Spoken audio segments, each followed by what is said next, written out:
കണ്ണൂരിലേക്കുള്ള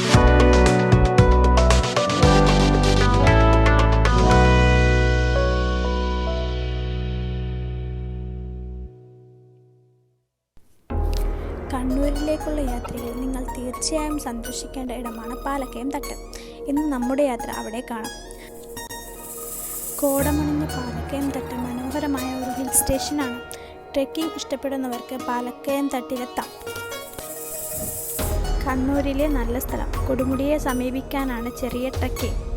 parking ഗ്രൗണ്ടിൽ നിന്ന് 400 രൂപയ്ക്ക് ജീപ്പ് സർവീസ് ലഭ്യമാണ്. 1300 രൂപയുടെ മറ്റൊരു പാക്കേജുമുണ്ട്. ആ പാക്കേജിൽ ഡ്രൈവർ യാത്രക്കാരെ മുഴുവൻ ഏരിയയിലേക്കും നയിക്കുന്നു. കൊടുമുടിയിൽ നിന്നും നമുക്ക് കാണാൻ കഴിയുന്ന മനോഹരമായ കാഴ്ച. സന്ദർശിക്കാൻ പറ്റിയ സമയം രാവിലെയും വൈകുന്നേരവുമാണ്. രാവിലെ 5 മണി മുതൽ രാത്രി 9 മണി വരെയാണ് അവിടെ സന്ദർശന സമയം.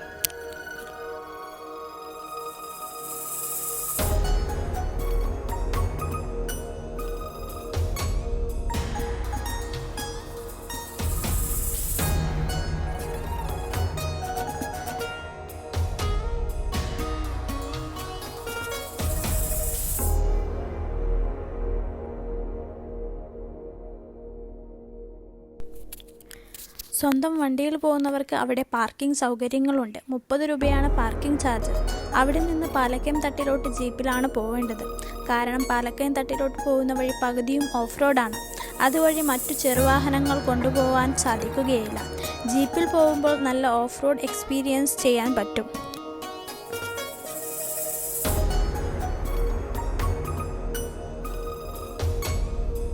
പാലക്കയം തട്ടിൻ്റെ മുകളിൽ നിന്ന് നമുക്ക് കാണാൻ പറ്റുന്ന കാഴ്ച വാക്കുകൾക്ക് അതീതമാണ്. അത്രയ്ക്കും മനോഹരമാണ് ആ കാഴ്ചകൾക്ക്.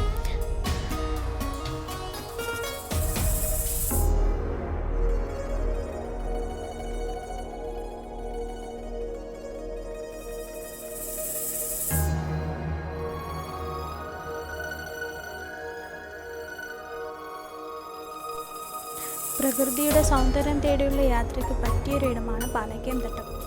പാലക്കയം തട്ട് കണ്ണൂരിൻ്റെ കുടജാദ്രി എന്നും ഊട്ടി എന്നും അറിയപ്പെടുന്നു.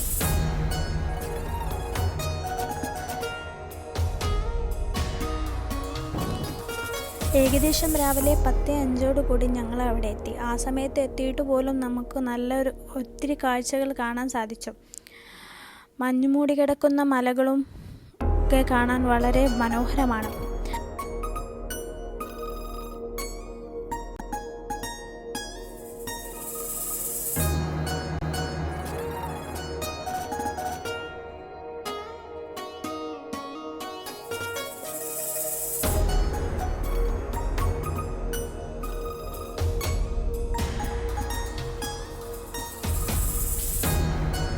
ചെക്ക് പോസ്റ്റിലെ ടിക്കറ്റ് കൗണ്ടർ പാലക്കയം തട്ടിലേക്ക് സ്വാഗതം ചെയ്യുന്നു.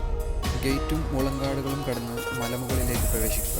തടയണ കെട്ടിയ വരമ്പിന് സമീപത്തെ ഇരുമ്പ് ബെഞ്ചുകളിൽ തളിപ്പറമ്പിൻ്റെ കിഴക്കൻ ഗ്രാമങ്ങൾ കാണാം. പാറക്കെട്ടുകളുടെ നിര, സാഹസിക പാർക്ക്, ടെൻറ്റുകൾ, വ്യൂ പോയിൻ്റ് എന്നിവ അവിടുത്തെ ചില ആകർഷണങ്ങൾ മാത്രമാണ്. ട്രെക്കിങ്ങും സാഹസിക വിനോദസഞ്ചാരവും ഇഷ്ടപ്പെടുന്നവർ തീർച്ചയായും സന്ദർശിക്കേണ്ട സ്ഥലമാണിത്. നിരവധി വെള്ളച്ചാട്ടങ്ങളും മഴക്കാലത്ത് മലനിരകളും പാലക്കയം തട്ടിൻ്റെ ഭംഗി കൂട്ടുന്നു. കണ്ണൂരിലെ മറ്റൊരു പ്രശസ്തമായ ഹിൽ സ്റ്റേഷനാണ് പൈതൽ മല. അവിടെ നിന്ന് ഏതാനും കിലോമീറ്റർ അകലെയാണ് ഇത്. പൈതൽ മല കുന്നിൻ മുകളിൽ നിന്ന് നോക്കുമ്പോൾ പാലക്കയം തട്ടിൻ്റെ മനോഹാരിത ആരെയും ആകർഷിപ്പിക്കും. ഈ ഹിൽ സ്റ്റേഷനിൽ വർഷം മുഴുവനും മഴ ലഭിക്കുന്നു. എല്ലാ കാലത്തും ആളുകൾ ഇവിടെ വരാറുണ്ടെങ്കിലും മഴക്കാലത്ത് സന്ദർശിക്കാതിരിക്കുന്നതാണ് നല്ലത്. എന്നിരുന്നാലും ഒരു ഫോട്ടോഗ്രാഫർക്ക് ഇവിടെ സന്ദർശിക്കാൻ ഏറ്റവും അനുയോജ്യമായ സമയം മൺസൂൺ കാലത്താണ്, ജൂൺ മുതൽ ഒക്ടോബർ വരെ. മഴക്കാലത്ത് നിങ്ങൾ ഇവിടം സന്ദർശിക്കുന്നതെങ്കിൽ അട്ടകളെ സൂക്ഷിക്കുക. മഴക്കാലത്ത് ആളുകൾ നേരിടുന്ന മറ്റൊരു തടസ്സം കാൽനട യാത്രയ്ക്ക് ബുദ്ധിമുട്ടുണ്ടാക്കുന്ന നടപ്പാതയിലേക്ക് വളരുന്ന പുല്ലുകളാണ്.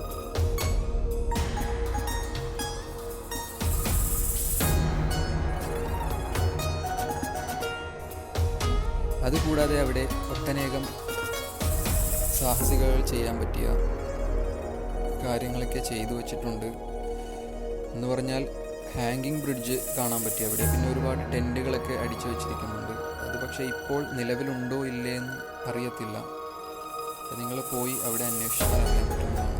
പിന്നെ ഫാമിലി ആയിട്ടാണെങ്കിലും ബാച്ചിലേഴ്സിനും പിന്നെ ഫ്രണ്ട്സും ഒന്നിച്ച് എല്ലാവർക്കും ഒരുപോലെ ആസ്വദിക്കാൻ പറ്റിയ ഒരു ഹിൽ സ്റ്റേഷനാണ് പാലക്കയം തട്ട്. തീർച്ചയായും ഒരു തവണയെങ്കിലും എല്ലാവരും സന്ദർശിക്കേണ്ട ഒരു സ്ഥലമാണ്. പാലക്കയം തട്ടിൻ്റെ അതിമനോഹരമായ കാഴ്ചയിൽ കണ്ണൂരുകാർ അഭിമാനിക്കുന്നു. അവരെ സംബന്ധിച്ചിടത്തോളം ഇത് അവരുടെ സ്വന്തമാണ്. ഈ പ്രശസ്തമായ വിനോദസഞ്ചാര കേന്ദ്രം തളിപ്പറമ്പിൽ നിന്ന് കൂർഗിലേക്കുള്ള വഴിയിൽ 28 കിലോമീറ്റർ അകലെയാണ്. അവധി ആഘോഷിക്കാൻ പലരും ഇവിടെ എത്താറുണ്ട്.